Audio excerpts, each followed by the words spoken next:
Hi everyone, it's David from Automotive Press. I have the all-new 2025 Nissan Kicks. Let's see how good this thing is. It's built in their Mexican factory, but I'm going to show you that quality control for both the exterior and interior is actually quite impressive, especially for this price. I had to look at the price twice to realize that this thing is surprisingly affordable and actually very competitive and maybe better value than some other competitors. Let's do the quick quality check and go through the car in detail, and I'll give you my engineer's audit. Let's go. Welcome back. So it's winter wonderland here in Vancouver with lots of snow. So we're doing this inside a parking garage. Hopefully you can hear okay. Audio might not be perfect, but hopefully you can put up with me for that. Anyhow, let's do a quick quality check. Again, it's built in Mexico. It's all new. This is a Kicks, which has a lot of value for the money. But what about the quality? Well, the gaps are actually not bad, about 4 millimeter there, a bit wider at 4.1. And then between the front fender and the front door, it's about 3.9. Quite a bit tighter here at 3 millimeter, which is nice. And also pretty good here at 3.1 millimeters. So the gaps are actually quite consistent, very narrow here, and then a little bit wider here. But what I do like is the fact that everything lines up and the alignment is almost perfect. And even if you were to look at some of this corner here and the edges, sometimes it's difficult to get it right. It looks really good. And I'm more impressed with the door panel. The side panels are really good because everything lines up here. And I don't see any kind of issue with the overall panel quality. And even more than that, I'm actually quite happy with the paint job. This is a level of paint job I would see from cars costing twice as much. The gloss and the clear coat is very consistent. Not much orange peel, and it looks really good, especially in this kind of candy red color. And what about the plastic injection molding parts are also pretty good. The color matching between the bumper and the metal parts are also excellent. Let me measure the paint thickness to see how good the paint job is. So I got my usual paint thickness gauge to measure the total amount of paint above the sheet metal. You want it to be between 100 to 150 microns. Thicker the better, just because it's more durable. So let's measure it on this Nissan Kicks.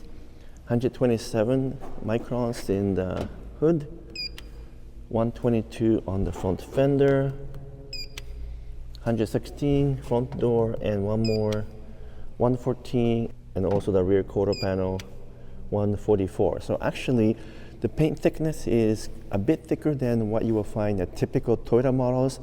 So for example, most Toyota models and even Mazda models are around 100 to 110 microns. This one is averaging a bit thicker. And so that means that the amount of clear coat they applied is a little bit more than normal, which really shows through in the paint quality is really excellent. I am going to reference, by the way, this car against its competitors, which would be something like a Toyota Corolla, also Honda HR-V, and then the Mazda CX-30.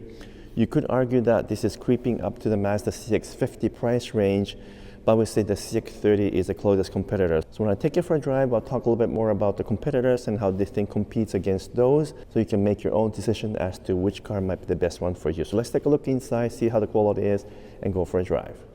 Okay, so now I'm inside the Nissan Kicks, and this is perhaps where the Kicks shine even more than outside, because for a $37,000 Canadian approximately car, or about $30,000 US, you get a lot for the money. You get 12.3 inches digital display here, and also 12.3 inches for the infotainment system. You've got a really well put together set of materials, including kind of carbon fiber look, feel, a bit of a piano black, even a capacitive touch panel here, and then stitching all the way through, red and I guess silver stitching. Maybe a little bit off there, but otherwise, all of the fit and finish is good, and you don't have too many hard plastic. This is hard plastic here, but soft plastic here, and even the door is soft plastic, something that I complained about quite a bit for recent Toyota models because they're using hard plastic everywhere. So compared to those, I think it's a huge advantage, especially in this price range, which is absolutely amazing for what you get. It's about $37,000 Canadian for this fully loaded top of the line model, which is about $30,000 in the US figures. But either way, I mean, what you're getting is something that you would normally get in the $40,000-$50,000 Canadian price range cars. In addition, even the USB-C connection here, both of them actually works as a connection to the infotainment system if you want to have a wired system, whereas most manufacturers only have charging stations or charging ports, and only one of them being a USB connection type of input. So that's actually really good that both of them are that way. And the rest of the design is beautiful. You get a little bit of matte black finish here and not piano black. So thank you, Nissan, for doing that. Huge cup holders here. I understand you can put like a Yeti mug here or tumbler, both in the center console but also in the door panels. It's nice and big cup holder there. And even stitching on the steering with flat bottom. So these are kind of upscale features. I would say the only complaint I have is that there's no electric seating control for the driver's side, obviously not on the passenger side, which is okay. I wish we had that, but everything is manual for seat controls. Otherwise, I'm glad that there's at least a button for the radio controls, and even this capacitive type control for the HVAC is actually pretty good. It's very sensitive to touch, although it's a bit far from my hand. And again, the interior is well designed, looks good. I don't hear any kind of squeaks or rattles.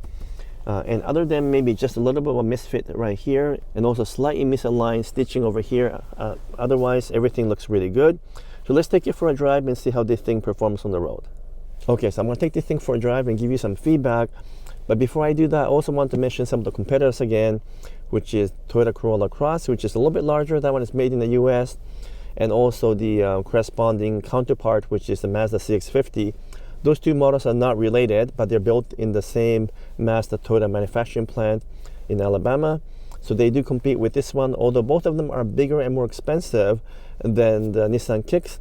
So maybe the closest competitor, it really is the Mazda CX-30 and the Honda HR-V. And I think compared to those two, the Kicks feel more upscale. It feels more luxurious, feels more put together, better design inside and out. Although I would say the CX-30 might be the one to beat in terms of driving, and I'll explain to you what I mean by that when I take this out.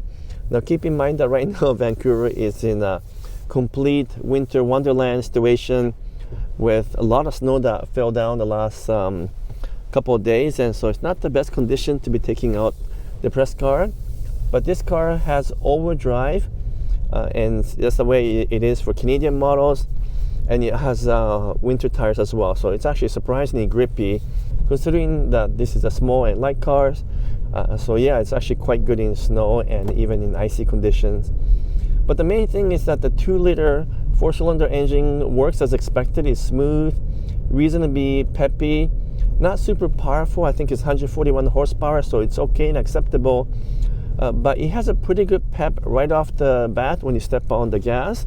It does get a little bit noisy. The CVT transmission is reasonably well engineered to work with the engine, but it does get noisy when you step on the gas at a higher speed. At the city driving speed is totally fine. And the steering, it has a pretty good feedback. It's a bit light for my taste, definitely compared to Honda's HR-V and let's say Mazda CX-30. Not quite as sharp. I think the Mazda CX-30 is a benchmark here. That car is amazing in terms of handling, in terms of driving character. And even if you compare to the larger and more expensive Mazda CX-50, that one also drives better. So definitely Mazda knows a thing or two about creating a car with some character. But compared to a Toyota Corolla Cross, which is also a little bit larger than this one has a better feedback, a bit more accurate steering, and I feel like this one is a little bit more fun to drive. And overall, the Nissan Kicks kind of feel like a European car, more like a Volkswagen feel, because it has a pretty good driver engagement overall, and that's what I like the most. The ride is smooth, it's comfortable, it's quiet otherwise. And even though this car has winter tires, the NVH, noise, vibrations, harshness is excellent. Okay, so now I'm finally back on a regular street with no snow or ice. And again, you can tell how smooth and refined this car is. I'm going to still have to say that overall Mazda models are better in terms of handling and overall driving engagement. But this one handles better than the Corolla Cross. It's more fun to drive than Corolla Cross. Not by much, but a little bit more. And again, for this price, I don't think there's anything that can beat it for overall value. So let's quickly do a summary, and I'll give you my final recommendation in terms of what I like or don't like about this Nissan Kicks, and then you can decide for yourself what's best for you. Okay, so I just stopped the car just to give you my final summary. I think for about $37,000 Canadian or $30,000 US for a fully loaded model, there's probably not much models out there that can compete in terms of overall value. The Nissan models typically do not have a great resale value compared to Honda or Toyota, so in some ways, even though the buying price is low, maybe you don't get as much value long term. But this particular model is perhaps one of the best cars right now from Nissan, so maybe it will increase the resale value compared to other Nissan models I've seen.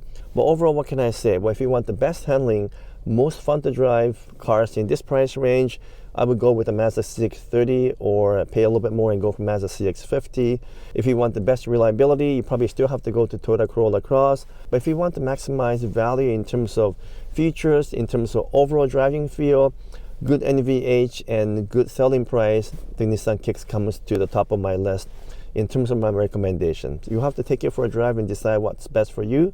And let me know in the comments below what you think of this new Nissan Kicks. It is definitely one of the best small subcompact cars to come out in a long time, and I hope you enjoy my engineer's take on this vehicle. If so, give me a thumbs up, make some comment, and if you haven't done so yet, would you kindly subscribe as well. Until next video, I'm signing off for now. Thank you so much.